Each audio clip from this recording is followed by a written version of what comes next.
Bienvenue à En prenant votre café.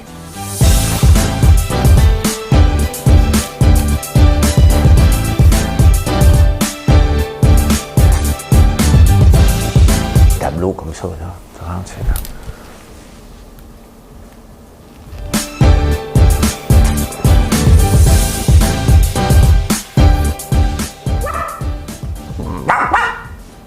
Je sais pas ce qui se passe dans ma tête un matin. Bon matin, bon samedi matin, on est le 10 octobre, j'espère que ça va bien. Vous avez passé une très belle nuit. Je suis couché un petit peu, pas tard, 9h30. J'ai regardé le courrier des haters puis les commentaires, on va en parler. Et j'ai entendu les loups un matin. Hein? J'ai entendu les loups. Paul Saint-Pierre Blamondon, c'est à son tour. Charest, hey, des nouvelles de notre frisé national, Jean Charest. L'opinion dans la presse, c'est toujours ma section préférée. Je vais vous en parler. Microsoft. On parlait d'Arruda. Ça fait 2 matins en ligne que je parle d'Arruda. Valérie Plante a un bureau contre le racisme. On va en parler en long, en large. Ouais, j'aime ça, le bulletin de la semaine dans le Journal de Montréal. Mon ami est là cette semaine. Hey, je suis d'accord avec Mathieu Bock-Côté ce matin. Une première. YouTube, on va parler de YouTube qui veut faire des changements. Et de la bourse, on va parler un petit peu de la bourse, on va parler du pot, on va parler du vélo, on va parler de plein d'autres affaires qui vont me passer par la tête.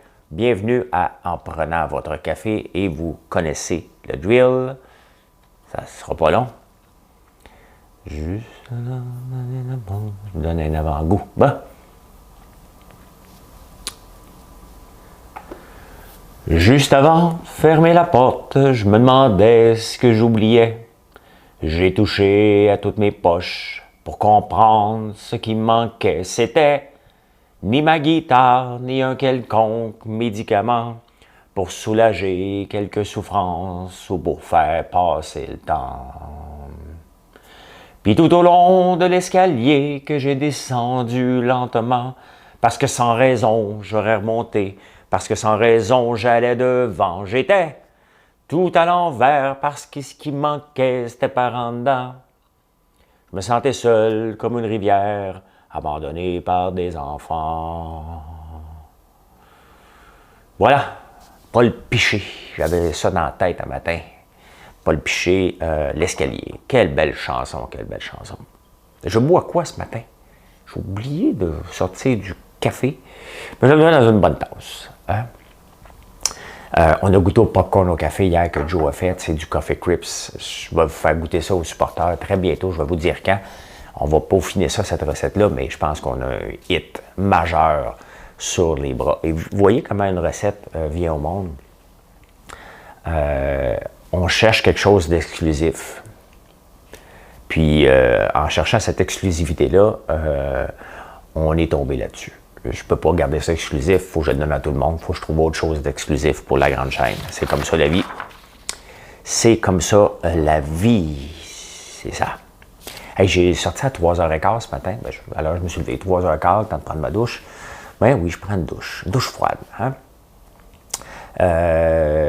Puis, je suis allé écouter les loups. Je suis allé mettre du bois dans le poêle, puis les loups, ça jacasse ici la nuit. Là. Les loups, les coyotes, là, c'est un party pour les oreilles. C'est vraiment fantastique, mais il y en a beaucoup. Hein, c'est pour ça qu'il faut s'assurer de rentrer toujours les animaux la nuit ici, parce qu'ils se font dévorer. Ça nous est arrivé l'année passée. Ouais. Vous avez écouté le courrier des haters? Non? Mais là, allez écouter ça. L'eau était glaciale. OK? Glaciale. Mais tu te sens bien. Honnêtement, là, vous deviez... essayez ça. Ça dépend si votre cœur le permet, mais allez dans l'eau. Prenez une douche froide. Essayez ça. Là. Vous allez voir comment votre corps se sent bien. Après, c'est comme une boost d'énergie intense qui se lance. Moi, j'ai eu bien du fun à sauter dans l'eau. J'aurais dû rester plus longtemps même. Avec le recul, j'étais un petit peu déçu, puis je regarde même pas la bonne caméra depuis tantôt. Pourtant, j'ai mon display d'en face. Je me vois, et je pensais que c'était le bon angle. Hey, c'est pas grave. Hein? C'est pas grave. Ceux qui sont sur le podcast ne le voient pas de toute façon. Il y en a beaucoup de gens qui m'écoutent sur le podcast. Merci beaucoup de m'écouter sur la route ou en faisant votre train ou en faisant ce que vous voulez. C'est votre choix. Mais tout le monde en flèche. C'est le fun. Okay? J'aime ma vie. Okay? Il faut que je vous dise. Mes affaires, on travaille fort. Okay? Mes affaires vont bien parce qu'on travaille d'arrache-pied. On travaille 7 jours par semaine, là, non-stop. Je me lève à 3 heures du matin pour me recoucher vers 9 heures le soir, 7 jours par semaine.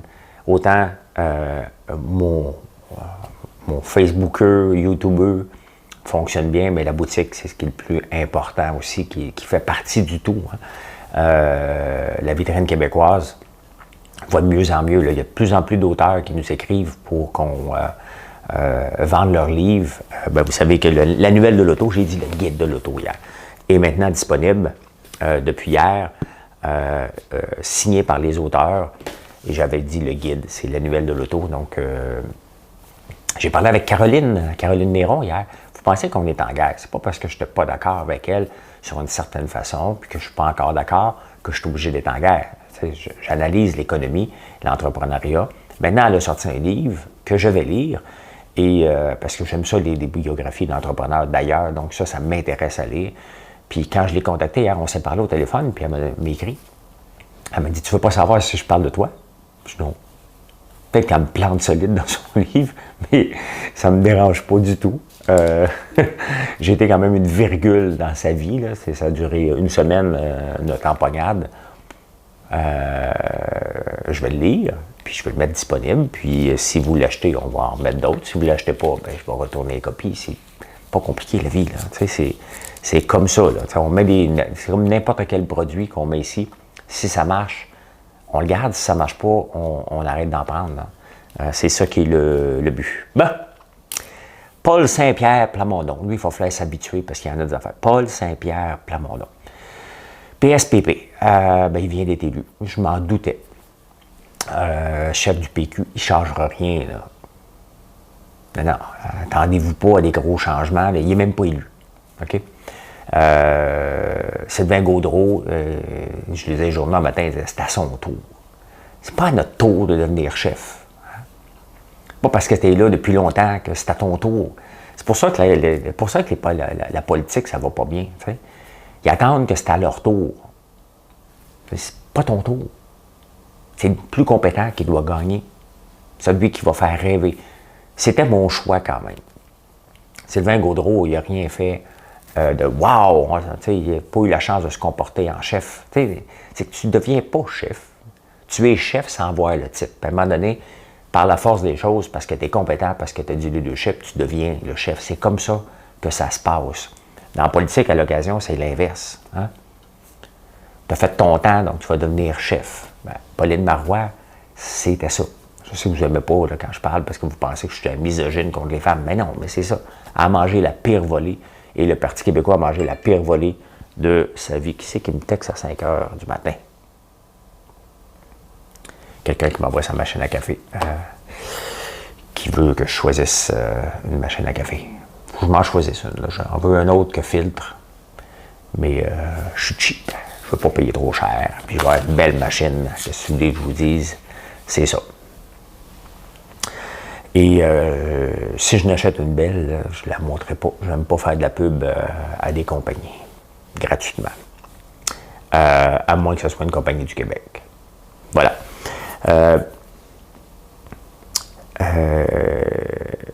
Ouais, c'est parce qu'on ne devient pas chef. Parce que c'est à notre tour. Même si c'est à mon tour d'écouter la maison chez vous. N'oublie pas qu'à soir, hein, Marilyn va chanter. Elle a peut-être choisi une chanson de Mélissa Lopressard, qu'elle m'a dit tantôt. Guy Nantel, lui, il s'est fait coiffer. Il n'y a pas de chance. Tu sais, des fois, plusieurs fois, vous me demandez, puis surtout dernièrement, avec toutes les capsules, tu sais, que ma vie a l'air d'être rose, puis que je réussis tout ce que j'entreprends. C'est vrai que j'ai pas grand failure dans ma vie, puis ça me fait toujours... Tu sais, quand on me dit, François, parle-moi de tes pires défaites, ben, c'est parce que... n'est pas. Il y a une raison pourquoi j'en ai pas, là. Je suis pas un gamme bleu, je gamme pas que ma vie, je gamme pas que mes entreprises. Quand j'ai le goût de gambler, puis j'aime ça à l'occasion, là, je m'en vais dans un casino. Et là, je gamble. Je m'en vais au blackjack, puis je pense que je suis le king de la soirée. Puis des fois, je gagne, des fois, je perds. Mais, tu sais, je vais une fois par 2 ans. Là. On s'entend là, que le gambler en moi, il est aussi fort que l'alcoolique. Là, tu sais. Je saute une brosse une fois de temps en temps, mais là, je ne vais pas boire pendant 3 mois. Fait que mes excès sont limités.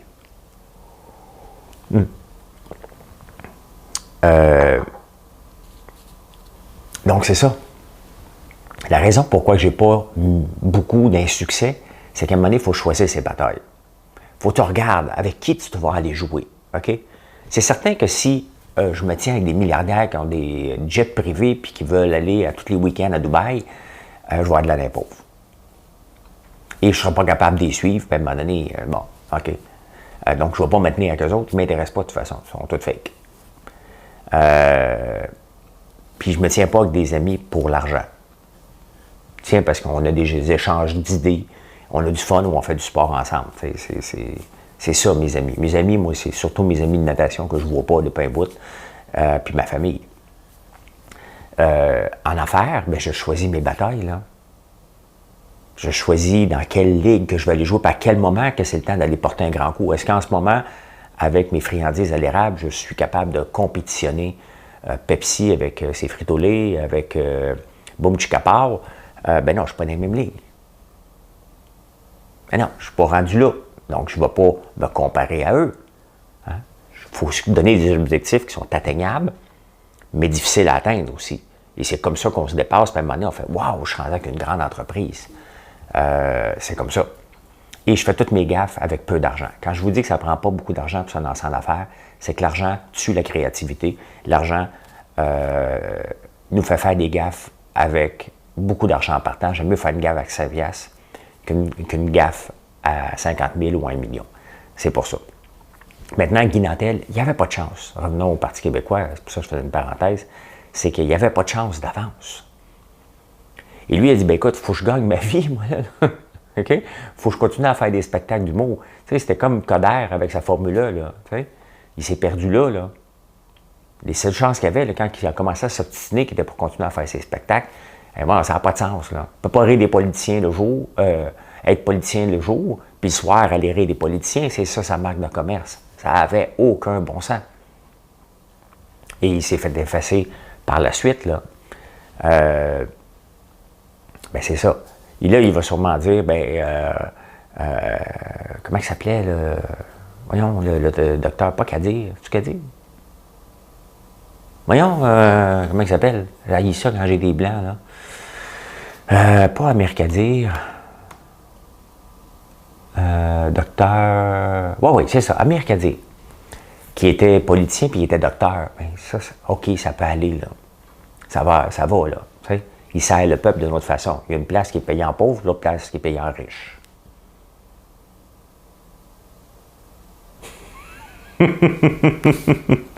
Okay.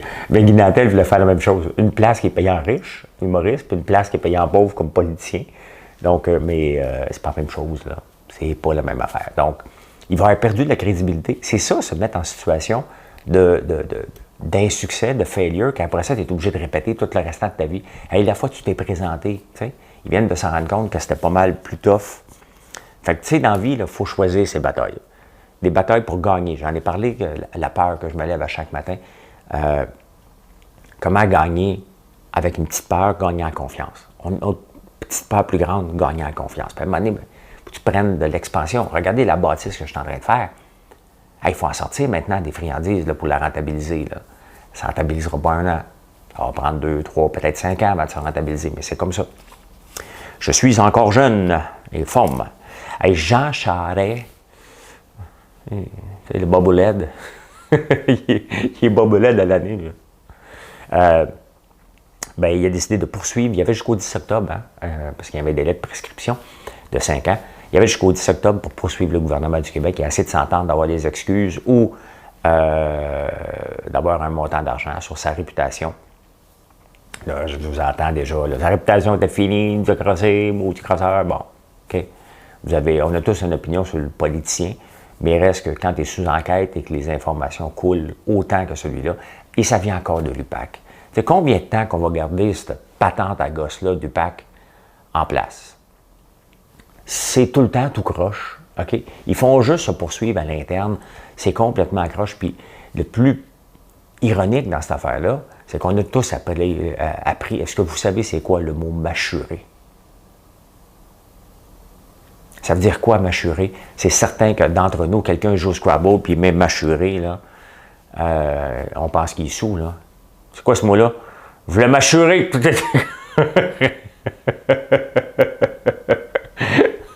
Je prépare jamais mes jokes, mais celle-là, je l'avais préparé. Les autres bulles, ils arrivent au cerveau, OK? Mais celle-là, je l'avais préparée. Okay? Je veux m'assurer que tout est correct. Bien, m'assurer, ça veut dire salir la réputation. C'est presque arrangé avec le gars des vues. Là. Celui qui a choisi de m'assurer, il dit, regarde, on va te le laver, lui. Il faut que ça arrête, là. Okay? Ça fait 7 ans. S'il y a des accusations, portez-les, mais là, regarde, ça n'a pas de sens, là. Il y a des fuites partout, puis ça, on voyage à New York, puis ci, puis ça. À un moment donné, regarde, t'es supposé être la police. Il n'y a pas de raison que ça sorte. T'es supposé être la police de la police de la police.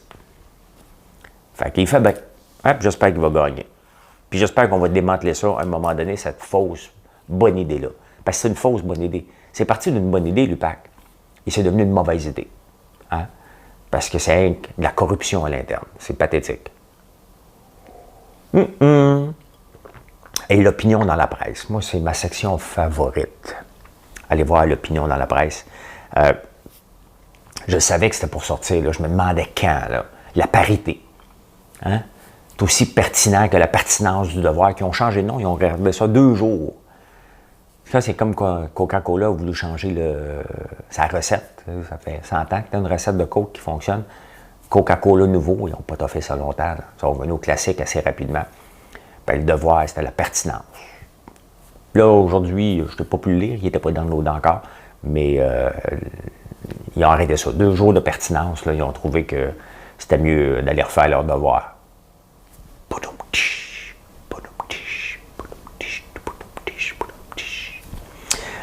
Fait que l'opinion, ben, c'est ça.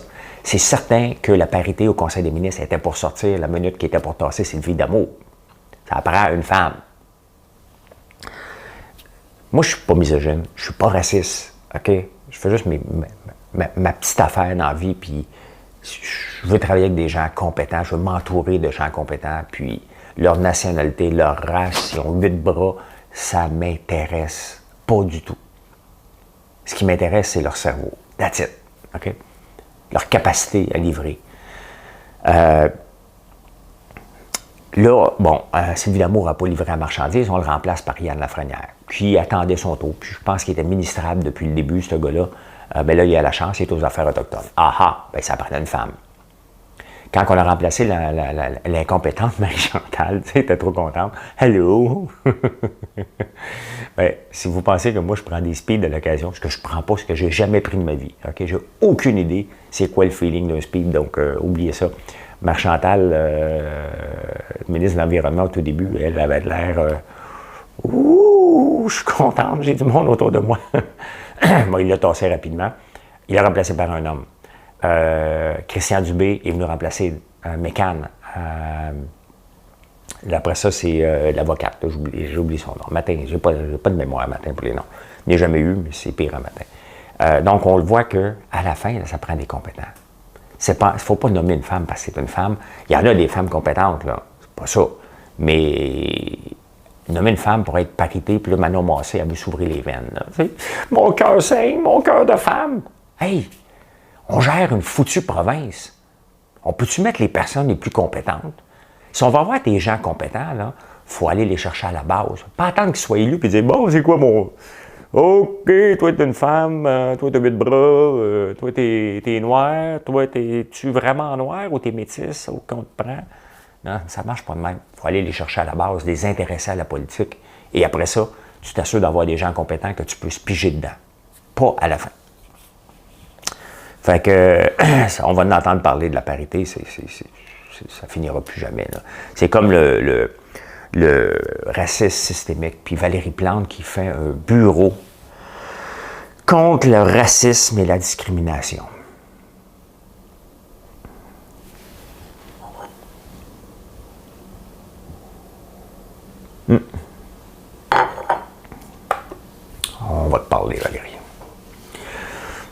faut prendre une pause, là. Moi, juste parler à Valérie Plante.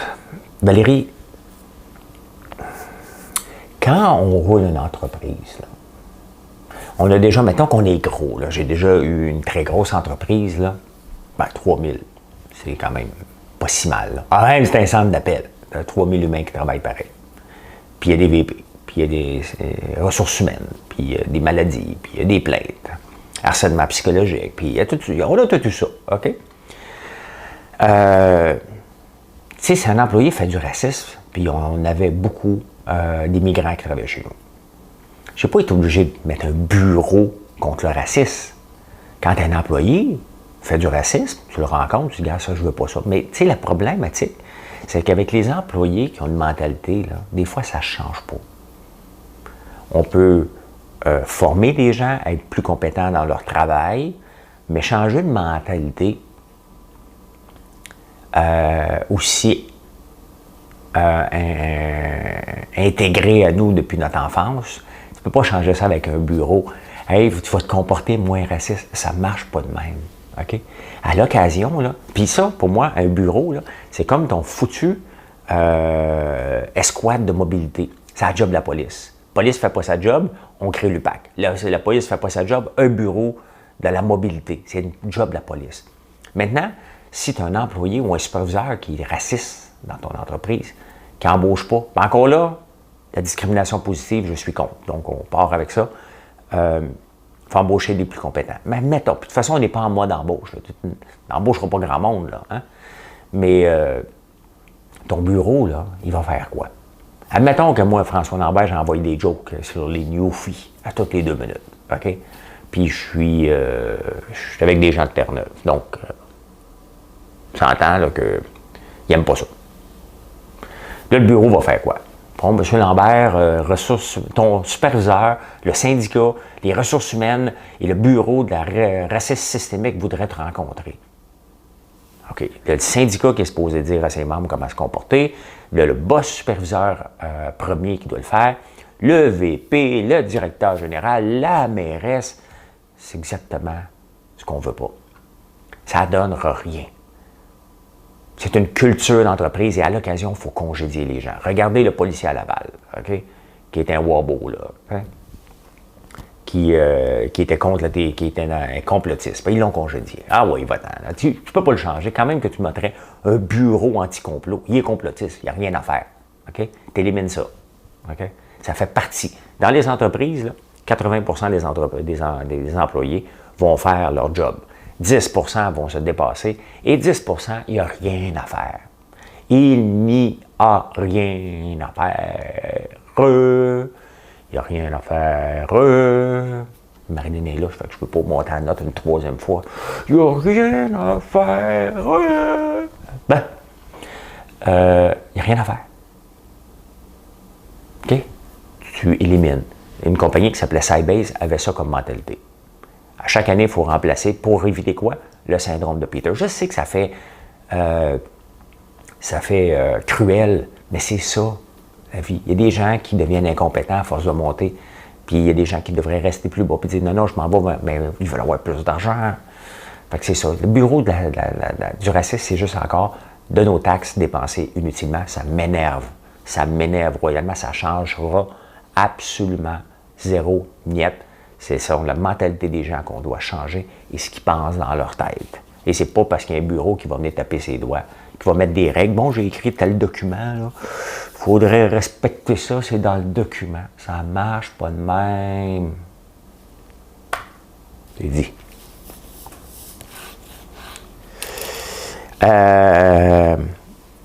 Fitzgibbon, mon préféré, il y a eu un bulletin dans le Journal de Montréal. Il y a toujours les bulletins des politiciens le samedi. J'aime ça regarder ça. Puis là, Fitzgibbon, il est le seul avec la pouce en rouge en pas. Et j'aime ça. Pourquoi? Parce que je le trouve incompétent. Hein? Il est arrogant. Et il dit tout le temps, lui, vous ne comprenez pas. Ah, là, ça va, vous ne comprenez pas. Toujours, c'est un ton arrogant qu'on ne comprend rien. Qu'il y a rien que lui qui comprend. Bon, Airbus, il l'a appris. Mais vous avez appris que pourquoi? Hein? Bonne nouvelle. Pas de nouvelle, bonne nouvelle. Fait qu'il l'a pas, on ne l'a pas appelé. J'ai pris ça comme une bonne nouvelle que l'Airbus 220, la finition d'aller se faire aux États-Unis. Il a eu son Flying Wells quand on l'a questionné. Il dit « Je ne comprends rien. J'ai une vision, moi. Le lithium aussi, on ne comprend rien. On ne comprend jamais rien. » C'est ça. Quand on n'est pas d'accord avec lui, on ne comprend rien. Moi aussi, je fais ça des fois, mais moi, je ne suis pas politicien. Fait que c'est ça. Ça m'a donné... Honnêtement, je vais vous faire une prédiction. J'aime ça faire des prédictions. Je pense pas qu'il va être ministre dans 1 an et demi encore. Je pense qu'à un moment donné, il va s'auto-brûler lui-même, puis il n'est pas la top priorité en ce moment de Legault, de toute façon. Sa top priorité, c'est lui-même et Arruda, là. Arruda, il est fatigué, il parle de lui à 3e personne, là. Quand le docteur Arruda, imaginez-vous, moi, un matin, je dis, puis François, tu vas-tu faire des chroniques longtemps? Bien, quand François Lambert, là, ça ne tentera plus, là, quand tu es rendu à un autre monde, il faut que tu prennes une pause. Et moi, je n'enlève rien de ses compétences, puis on en parle encore dans le Journal de Montréal. Il est compétent. Mais là, on l'a propulsé de scientifique à vedette. Je ne sais pas comment gérer ça, des menaces de mort. Là, on ne l'aime plus. C'est dur, les réseaux sociaux, de se faire aimer puis pas aimer. Moi, je m'en balance. Là, vous l'avez vu dans le courrier des haters hier. Là, je m'en balance, mais c'est pas tout le monde qui est capable de s'en balancer comme ça. Fait que peut-être tu sais, on le tasse. Tu fais juste le consulter, mais tu l'envoies chez eux. Là, puis il est moins là. De toute façon, il nous mêle. Hein. Il a tellement peur. Tu sais, on voit quand la confiance n'est pas là. Les joueurs de hockey, c'est ce qu'ils disent. Hein? Quand ils hésitent une fraction de seconde trop longtemps que la puck, ils ne sont pas capables de mettre dans le but parce qu'ils ne jouent pas avec confiance. Ils jouent sur le bout des patins, comme on dit. Hein? Ou les patins bien dans le ciment alors qu'ils doivent être plus. Ben c'est ça qu'un politicien et un homme d'affaires. Il faut que tu joues avec confiance. Et là, Arruda ne joue pas avec confiance. Ça n'enlève pas qu'il fait. Il sait ce qu'il doit faire. C'est le message qui ne passe pas. Puis il nous mêle. Donc, il faut juste le tasser. François Legault est capable de livrer le message, je pense, au Christian Dubé. C'est juste que Christian Dubé, il est bon. T'sais. Il ne nous enverra pas dans un party, lui, là. Fait qu'aujourd'hui, il faudrait s'assurer de rester à la maison. C'est parce que tu n'as pas fini ta phrase qu'on dort. C'est réglé, là.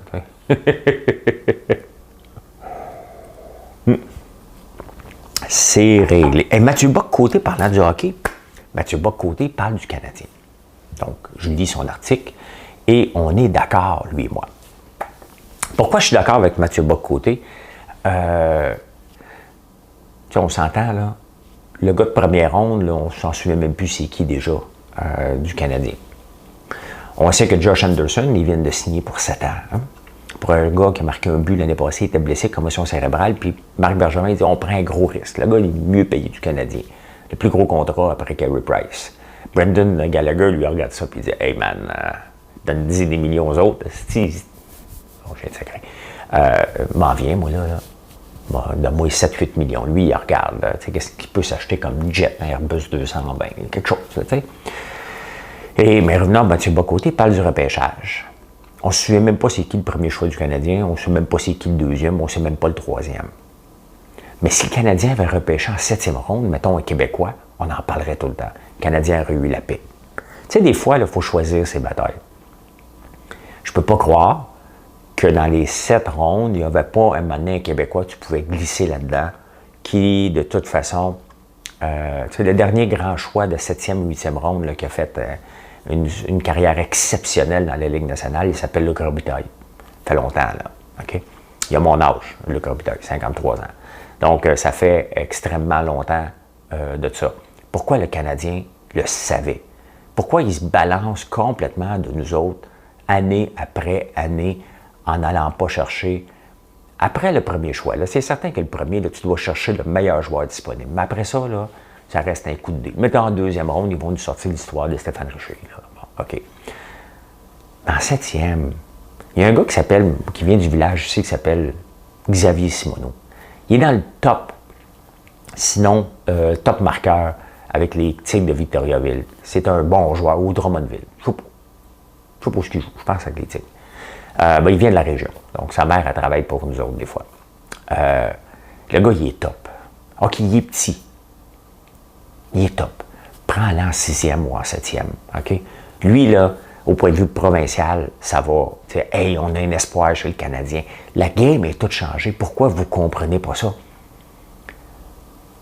Mais, si un petit clown sur Facebook, le clown, aka moi, décide d'aller vous planter un petit peu sur vos billets de saison alors qu'il n'y aura pas de saison cette année, avec des spectateurs, Ah, ça, là, tout l'arsenal sort. OK, on met toute la gomme pour me faire changer d'idée. Puis on m'appelle, puis M. Lambert, vous êtes dans le champ, puis êtes-vous d'accord avec ci, puis avec ça? Ça ne vous tente pas de dire à Marc Bergevin, toute la gang, là, OK? Regarde, ça ne nous tente pas de répondre aux mêmes affaires puis remplir les journaux de négativité. Puis vous prenez un Québécois, n'importe quel, OK? Puis au sort, on s'en balance, vous en prenez un. Pas capable de faire ça.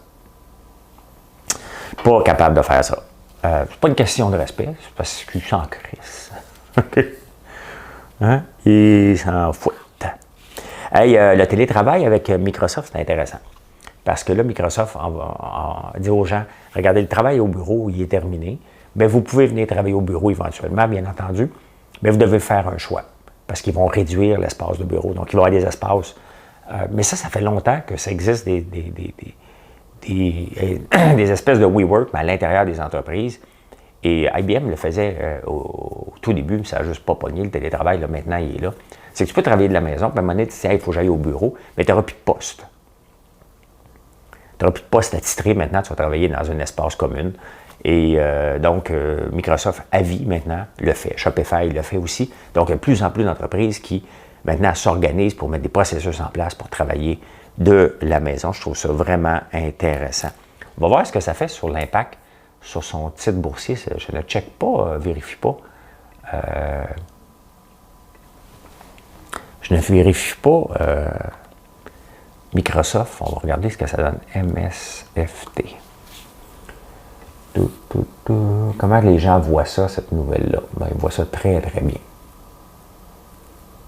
Ça a descendu un peu hier, mais regardez le titre de Microsoft depuis 6 mois. J'avais un graphique pour vous autres, je n'ai pas eu le temps de l'emmener, je vais l'emmener ce soir. Regardez, hein, au mois de 166 à 215. Amazon, c'est le grand gagnant de la semaine. C'est complètement fou. Amazon, il bat les autres par beaucoup, mais le problème, c'est qu'ils répondent aux besoins. Regarde, 3% hier. Amazon répond à nos besoins, et c'est pour ça, 1817, 3290, c'est le double. C'est-tu assez fantastique d'être dans un... et Jeff Bezos, il se sépare, il donne la moitié de sa fortune à sa femme, puis il est encore le plus riche de la planète. Pourquoi? Parce qu'il répond à nos besoins. Il répond, il livre rapidement, mais regardez, je ramène ça pour ceux qui ne l'ont pas vu hier, là, OK? Il livre plus rapidement. Puis ça, je vais le publier parce que je trouve ça intéressant. Parce que Fitzgibbon est encore sorti hier que c'est important, avec Post Canada qui annonce, là, il faut trouver une solution, puis on va peut-être investir dans le privé. Hey, ça va bien. Viens pas mettre de l'argent là-dedans, là. OK? Les entreprises privées là, savent qu'il y a une opportunité, puis ils vont mettre le staff en conséquence, puis on va livrer à temps à Noël, comme on le fait l'année passée, comme on le fait en temps de grande pandémie. On a tout livré à peu près en 24-48 heures. Il y a eu des exceptions à l'occasion, mais regardez le email, je ne suis pas obligé de vous le lire, je vous l'ai lu hier soir, mais ceux qui ne l'ont pas vu, il est là. On livre rapidement. N'importe quoi, et c'est ça qui est mon objectif. Donc, il faut regarder les meilleurs, qu'est-ce qu'ils font, comment ils le font. Et moi, je copie sur Amazon, je regarde comment je peux livrer mes livres. Regardez, la nouvelle de l'auto, là, OK? Quand je parlais avec Benoît Charette, il me dit, mais François, comment tu vas faire? Ça me coûte très cher livrer ces livres-là. C'est parce que tu utilises Post Canada. Je livre avec Post Canada à l'occasion. Si vous le demandez, je vais vous respecter puis je vais l'envoyer avec en expedite. Ou si vous êtes dans une région qui n'a pas d'autres transporteurs, ça peut arriver, là. Mais ça ne me coûte pas 18$, je fais un livre, là. Ça veut dire que ça fait 2 heures que je suis debout. Ça ne me coûte pas 18$ livrer un livre. Donc, voilà. Et j'espère toujours que dans le lot, vous allez acheter d'autres friandises ici, que vous allez faire un peu votre shopping. On a près de 300 produits maintenant. Il y a un produit que je ne vous ai pas montré hier, mais qui est intéressant, qui a sorti beaucoup, puis qui sort beaucoup. Le rack-à-bot. Vous irez voir ça, rack-à-bot. C'est intéressant. C'est pour mettre nos bottes, c'est inventé au Québec. Et Éric Paul, qui s'occupe de moi sur Amazon, m'a dit, tu devrais regarder ça, ça sort bien. Fait qu'on l'a essayé, puis effectivement, ça sort bien. YouTube veut faire du shopping un peu comme Facebook quand je vous tag des produits. YouTube va aller là-dedans. Donc, une bonne nouvelle, honnêtement, parce que maintenant, je mets mes vidéos sur YouTube. De plus en plus, je fais des vidéos que pour YouTube. Je trouve ça plate de ne pas pouvoir taguer les produits, donc ça s'en vient. Hey, le cannabis a bien été cette semaine. Regardez, si on regarde Canopy Growth, CGC. Pourquoi? Parce que le Maine a... ça a descendu au mois de mars. Ça a monté beaucoup ici. Il y a eu une pénurie. Bon, il y a eu trop de production. Il y a eu quelques faillites. Et là, ça repart. C'est reparti vers la hausse. Les titres de pot. Moi, j'en ai un. Mais au lieu, j'avais investi HMMJ. J'avais investi dans un ETF. Donc, qui comprend tous les titres de pot que je ne suis pas dernièrement. Lui, ça avait descendu beaucoup. Hein? Mais regardez, il est reparti lui aussi vers la hausse. Une belle tendance vers la hausse ici. Donc, si on regarde un mois, c'est intéressant. C'était descendu à 5,77, ça remonte à 6,42. On est sur une belle lancée et c'est une belle façon de vous diversifier pour investir dans le pot en allant avec un ETF HMMJ. Voilà. Alors, le vélo, il est inventé aujourd'hui en 1899, le 10 octobre. Voilà comment j'ai vu l'actualité. Merci d'être là. Allez voir la vitrine québécoise. Hein. Si vous êtes sur Facebook ou YouTube, faites un like, faites un partage. C'est toujours apprécié. Sur Instagram aussi. Donc, merci. Je vous revois plus tard aujourd'hui pour un autre 3 minutes entrepreneurial. Si vous n'avez pas vu le courrier des haters, vous voulez me voir geler puis rire un peu des gens qui rient de moi, allez voir ça. C'est disponible. Et on se retrouve ce soir. Et si vous avez des demandes spéciales, ne vous gênez pas de l'écrire. La belle Marilyn va nous chanter des belles chansons ce soir. Merci. À plus tard.